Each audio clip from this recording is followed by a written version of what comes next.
Welcome to AR logics. నేను మీ Ashok.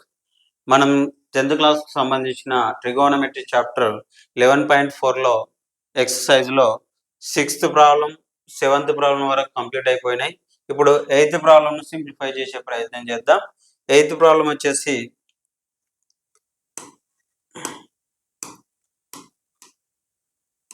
1 minus cos theta 1 plus cos theta 1 plus cot square theta అని ఇచ్చిండు. దీన్ని simplify చేద్దాం.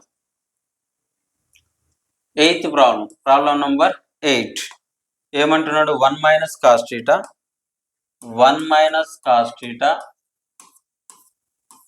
1 plus cos theta 1 minus cos theta 1 plus cos theta 1 plus cot square theta 1 plus cot square theta ఇది ఇచ్చిన problem. దీన్ని simplify చేయాలి. Solution మనకు తెలిసిన ఐడియా అంతా అప్లై చేద్దాం. మనకేం తెలుసు? ఈ దాన్ని చూస్తే ఒక ఐడియా వస్తుంది. ఏమనే ఐడియా వస్తుంది? ఇది ఏ అనుకుంటే ఇది బి అనుకుంటే, ఇది ఏ అనుకుంటే ఇది బి అనుకుంటే, ఏ మైనస్ బి ఏ ప్లస్ బి అనే ఐడియా వస్తుంది. ఏ మైనస్ బి ఏ ప్లస్ బి ఫార్ములా ఏంటి? ఏ స్క్వేర్ మైనస్ బి స్క్వేర్ అని మనకు తెలుసు ఫార్ములా.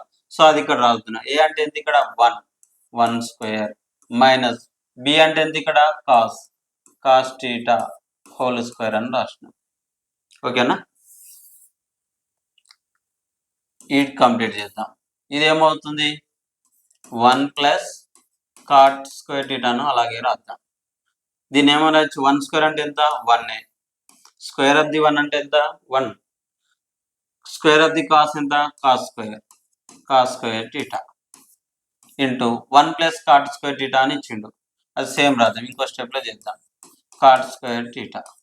చూడండి, మనకు తెలిసిన ట్రిగోనమెట్రీ ఐడెంటిటీస్ ఏమేమి ఉన్నాయి?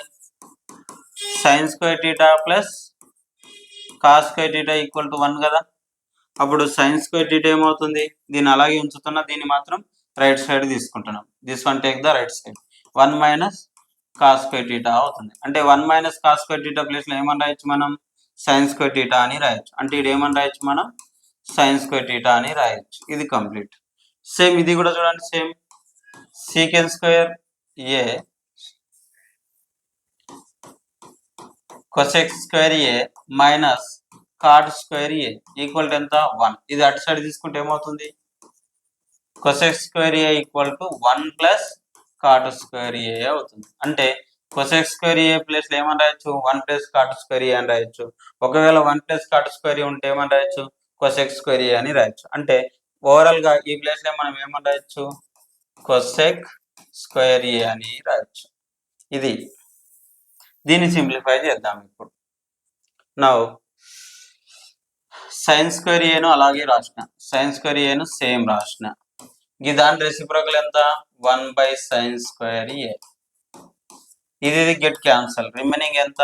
1. దీని యొక్క ఆన్సర్ ఎంత అంటే 1. ఇప్పుడు 8th ప్రాబ్లం 9th ప్రాబ్లం చేద్దాం.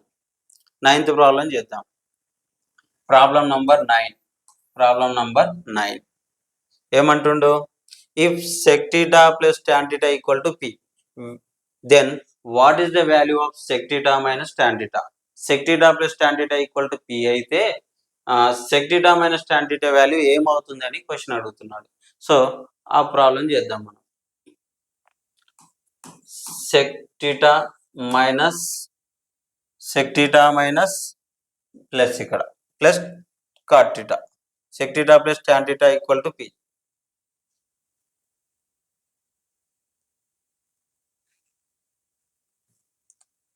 Plus tan theta equal to ఎంత? p అని ఇచ్చింది. అయితే మనం ఏం ఫైండ్ అవుట్ చేయాలి? sec theta minus tan theta ను ఫైండ్ అవుట్ చేయాలి. దీన్ని చూడండి, దీన్ని తీసుకొని ఏం చేద్దాం? మనం ఏం ఫైండ్ అవుట్ చేయాలి? sec theta minus tan theta equal to ఎంత అనేది ఫైండ్ అవుట్ చేయాలి. ఇది క్వశ్చన్. ఫస్ట్ నేను ఏం చేస్తున్నాము అంటే మనకు తెలిసిన ఒక ఐడెంటిటీ తీసుకుందాం. ఏం తెలుసు మనకు? sec theta square minus tan square theta equal to ఎంత? 1 అనేది మనకు తెలుసు. ఈ ట్రిగోనమెట్రీ ఐడెంటిటీ తెలుసు. ఈ దాన్ని చూస్తే ఏం ఐడియా వస్తుంది మనకు? A square minus b square అనే ఒక ఐడియా వస్తుంది. సో ఏ స్క్వేర్ మైనస్ బి స్క్వేర్ అంటే ఫార్ములా ఏంటి? ఏ ప్లస్ బి ఇంటూ ఏ మైనస్ బి అనేది ఫార్ములా. ఓకేనా? ఫార్ములా గుర్తుపెట్టుకోండి. ఇప్పుడు ఇది రాయొచ్చు. దాని ప్లేస్ ఏమని రాయొచ్చు మనం ఇప్పుడు? Sec theta plus tan theta into ఏ మైనస్ బి కూడా రాయాలి కదా, sec theta minus tan theta. ఇది విధంగా రాయొచ్చు. కానీ మన క్వశ్చన్లో ఏమి ఇచ్చిండు? Sec theta plus tan theta value ఎంత ఇచ్చిండు? పి అని ఇచ్చిండు. పి అని ఇవ్వడం జరిగింది.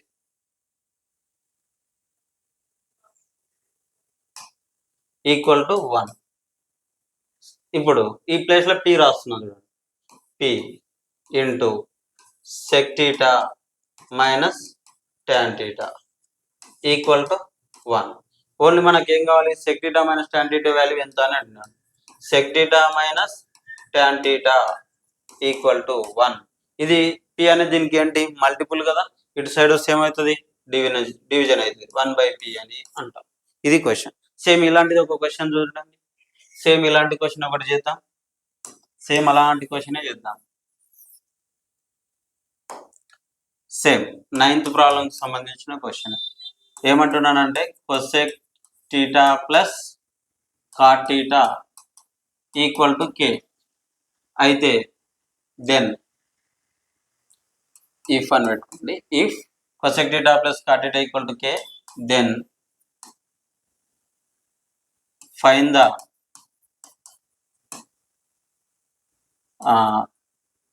The cosec theta minus cot theta equal to how much.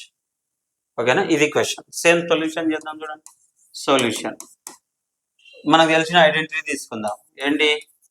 Cosec square theta minus cot square theta equal to ఎంత? 1. ఇది మనకు తెలిసిన ఐడెంటిటీ. దీని చూసి సేమ్ ఐడియా వస్తుంది మనకు.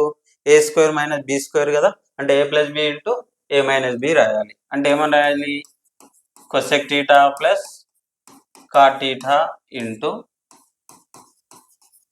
Cosec theta minus cot theta equal to 1 అని రాయాలి. ఇప్పుడు a plus b into A minus b కదా, ఈ ఏ ప్లస్ బి అంటే ఎంతనో ఇచ్చిండు, ఇక్కడ కే అని ఇచ్చిండు, into cosec theta minus cot theta equal to 1. ఇప్పుడు cosec theta minus cot theta equal to 1. ఈ కే అనేది దీనికి ఏంటి? మల్టిపుల్. ఇటు సైడ్ పోతే ఏమవుతుంది? డివిజన్ అవుతుంది. సో బై కే అని రాస్తాం. ఇది రిక్వైర్డ్ సొల్యూషన్. ఇప్పుడు లాస్ట్ ప్రాబ్లం ఉంది, అది వెరీ వెరీ ఇంపార్టెంట్ ప్రాబ్లం. దాన్ని నెక్స్ట్ వీడియోలో చేద్దాం. ఈ ప్రాబ్లం అయిపోయిన వెంటనే, అంటే నెక్స్ట్ వీడియోలో దాన్ని కంప్లీట్ చేసే ప్రయత్నం చేద్దాం.